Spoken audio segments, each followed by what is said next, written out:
एक समय एक सिमली नाम की लड़की थी और वो किसी गुरु से उपदेशी थी, आस्था भगवान में गणी थी।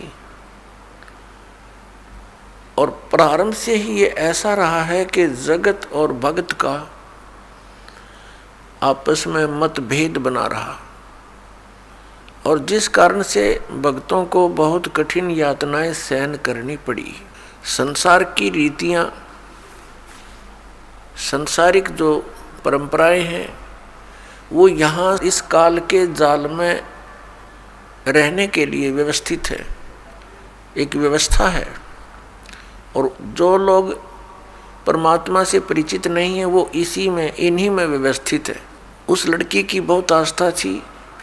नगर के बाहर एक साधु का आश्रम था। वो लड़की उस महात्मा को आहार करा के आती थी, उनकी सेवा भी करती थी और शाम के समय अपने घर आ जाती थी। कुल के लोगों ने, परिजनों ने बहुत कुछ प्रतिबंध लगाए, लेकिन लड़की नहीं मानी। उस सिमली का एक भाई था, मंसूर नाम था उसका। उसको अन्य व्यक्तियों ने कहा कि आपकी बहन शाम के समय और गैर टाइम को वक्त जाती है संत के आश्रम में। देख ले भाई, इज्जत का सवाल है और पूरे नगर में चर्चा चलती है अपनी बहन को बनाकर। अब मंसूर ने सोचा भी पहले ये देख तो लूं, वास्तव में वहां उस आश्रम में ऐसा क्या है। इस दृष्टिकोण से जब उसकी बहन शाम के समय प्रतिदिन जाती थी साधु का भोजन लेकर, जिस दिन घरवाले भोजन नहीं देते थे तो वैसे जाती थी, उनकी सेवा कराती थी, कोई कपड़े धोआती थी, कुछ देर उनकी चरण दबा देती थी। अब मंसूर ने, भाई ने सोचा कि सीधा संत से बोलना अच्छा नहीं होता। साधु संत बड़े सहनशील होते हैं और सिद्धि युक्त होते हैं। अपराध के विषय में कुछ उठपटांग कहना हानिकारक हो सकता है। उसने क्या किया कि आश्रम के बाहर खड़ा हो गया और जैसी भी कच्ची पक्की कोई द्वार थी, उसके अंदर कोई सुराख था। उस सुराख से वो देखने लगा। छोटा सा आश्रम था, को 100 गज का होगा, गणित करना 150 गज का, और उसमें एक झोंपड़ी डली हुई थी। संत जी बाहर बैठे थे, गर्मियों के दिन थे, चंद्रमा की रोशनी थी। तो उसने देखा कि लड़की ने जाके भोजन कराया महात्मा को, फिर बर्तन साफ किए, 1-2 कपड़ा धोआ, फिर महाराज जी के चरणों को दबाने लगी, सेवा करने लगी। तो क्या हुआ कि ऐसे उस महात्मा ने हाथ किया, आकाश से एक अमृत का प्याला आया। संत ने पिया, आधा उस बेटी को दिया। संत ने कहा कि बेटी, इसमें से थोड़ा सा, एक नालायक व्यक्ति खड़ा है, उसके भी मार दे एक छींट। इस सुराख के अंदर से जा और उसके भी लगा दे, थोड़ी सी कल्याण हो जा। एक नालायक व्यक्ति खड़ा है। अब उसने जाकर के, लड़की ने आदेश पालन करना था, सुराख में से ऐसे कर दिया। उसने देखा कौन है, कैसे है, तो उसके भी जीभ पर वो थोड़ा सा अमृत की छींट लगी। एकदम उसके हृदय में एक विशेष प्रेरणा हुई कि मैं बहुत पापी हूँ, मैं नीच हूँ, और ऐसे पाक साफ महापुरुष के विषय में मेरे मन में दोष आया। रोता हुआ आश्रम के अंदर प्रवेश हुआ और कहा, महाराज मुझ पापी का भी उद्धार हो सकता है। मैंने आपके बारे में बहुत गलत सोचा। उस संत ने कहा, बेटा जब तक बोध नहीं होता, ज्ञान नहीं होता, तब तक प्राणी के ऐसे अपराध अक्षमा करने योग्य होते हैं।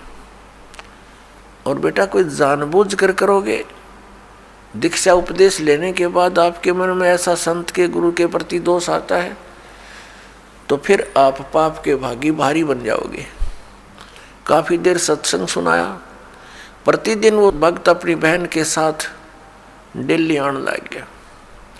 खूब सत्संग सुना, दोनों बहन भाई मिलकर सेवा करते थे। फिर क्या हुआ कि उसके हृदय में एक ऐसी प्रेरणा हुई, अनल हक।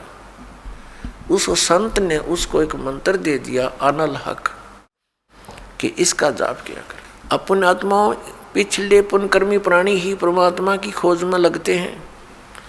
उनको ही इतना शीघ्र इन बातों का असर होता है, संत के वचनों का। तो महान पुण्यात्माओं में से एक था मंसूर, और संत की कृपा से उसके पिछले पुण्य स्टार्ट हो जाते हैं, उदय हो जाते हैं, और वो प्रेरित होकर के वो भक्ति प्रारंभ कर देता है। जैसे एक फॉर एग्जाम्पल, जैसे कोई कटोरी में घी डाल रखा है, उसमें एक ज्योति भी रखी है, और वो ज्योति जला रखी थी, बुझ गई, घी भी है उसके अंदर, बनी बनाई बाती भी उपलब्ध है। एक सीख लगाने की आवश्यकता है, वो जग जाएगी। तो जितने भी पुण्यकर्मी प्राणी हैं, जो भी साधु संत महापुरुषों के प्रवचन सुनते हैं, किसी भी संत के, चाहे उसने भक्ति मार्ग का कति ज्ञान नहीं, लेकिन भगवान की महिमा तो वो भी सुना ही देते हैं। तो उससे क्या होता है कि वह ज्योत जग जाती है। अब वह ज्योत तक जगगी, जब तक पूर्व जन्म का उसके अंदर घी है यानी पुण्य है, तो वो जगेगी, प्रेरणा बनी रहेगी भगवान के पाने की। यदि आगे उसमें विधि घी उसके पास नहीं है डालने के लिए, तो वो ज्योति भी जल जाएगी और घी भी समाप्त हो जाएगा, और सारा कटोरा व कटोरी काली हो जाएगी। तो पुण्यात्मा, उस अनल हक मंत्र के गुरु जी ने दे दिया, जो मंत्र देना था उसको। अनल हक का अर्थ होता है अहम ब्रह्मास्मि, मैं ही ब्रह्म हूं, मैं ही परमात्मा हूं, अनल हक। हालांकि ये कोई मंत्र वंत्र नहीं था, लेकिन उस मंसूर के अंदर वो पूर्व जन्म का घी और ज्योति रह रही थी, वह जगेगी। अब उस मंत्र से भविष्य में तो कोई लाभ उसको होना नहीं था, क्योंकि वो चार्जर ठीक नहीं था।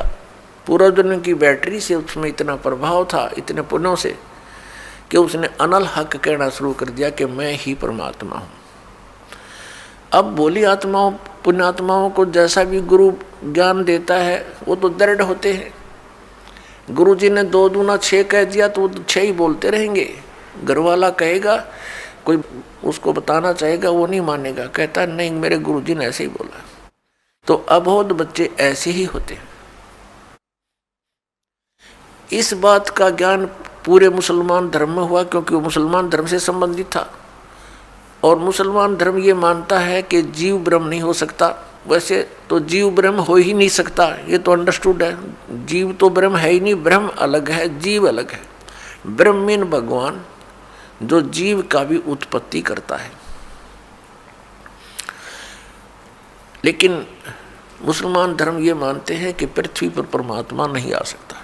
वह तो 7वें आसमान में रहता है, 7वें स्वर्ग में। और कोई ये कहता है कि पृथ्वी पर परमात्मा है, वो दंड का अधिकारी है, वो भ्रमित कर रहा है, मुसलमान धर्म के विधान को बिगाड़ रहा है। इस कारण से मंसूर को बहुत बार समझाया, राजा तक बात गई।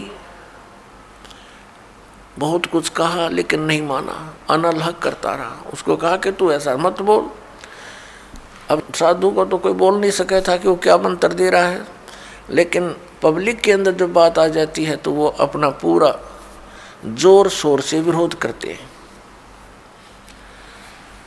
अब क्या हुआ कि वो नहीं माना तो उसको चौराहे पर खड़ा कर दिया, बांध दिया उसको चौराहे पर। और फिर क्या कहा कि या तो तू अनल हक कहना छोड़ दे, नहीं तो तेरे पत्थर मारेंगे। उसने फिर कहा अनल हक, क्योंकि वो तो मदमस्त हो गया था, अलमस्त हो गया था। ऐसी स्थिति पूर्वजन्मों के पुण्यों से होती है, और भविष्य की भक्ति नहीं होती है तो वो नष्ट हो जाता है उस जीवन ऐसी पुण्य आत्मा का।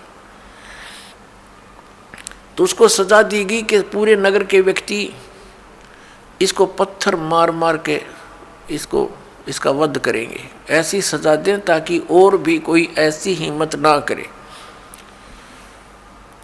तो सभी लाइन में आ रहे थे और पत्थर मार रहे थे, तू पापी है, पत्थर मार रहे थे, निकल जाते थे। अब उसकी बहन सिमली का भी नंबर आ गया। जब और पत्थर लगा रहे थे वो हंस रहा था, अनल हक अनल हक हंस रहा था। और जब उसकी बहन सिमली का नंबर आया वो भी लाइन में खड़ी थी। तो बहन ने सोचा पत्थर तो मैं नहीं मारूंगी, लेकिन लोक लाज में आके उसने फूल उठा लिया कि मैं फूल मार आऊंगी उसके। यहाँ ये लोग भी ना मेरा विरोध करेंगे और भाई का चोट भी ना लगेगी। उसने फूल मारा, फूल मारते ही वो रोने लग गया, बहुत बुरी तरह रोने लगा। तब सिमली ने कहा कि भाई लोग तेरे पत्थर मार रहे थे, उनके पत्थरों से नहीं रो रहा था और तू मेरे फूलते रोने लग गया। अरे ये कोई चोट थोड़ी लगी तुझे? उसने कहा सिमली ये तो अनजान थे, इनका मुझे दुख नहीं था। तू तो परिचित थी मैं किसके ऊपर फिदा हो रहा हूँ, और तेरा हाथ कैसे हो गया नालायक मेरी तरफ? तूने भगवान की तरफ हाथ कर दिया।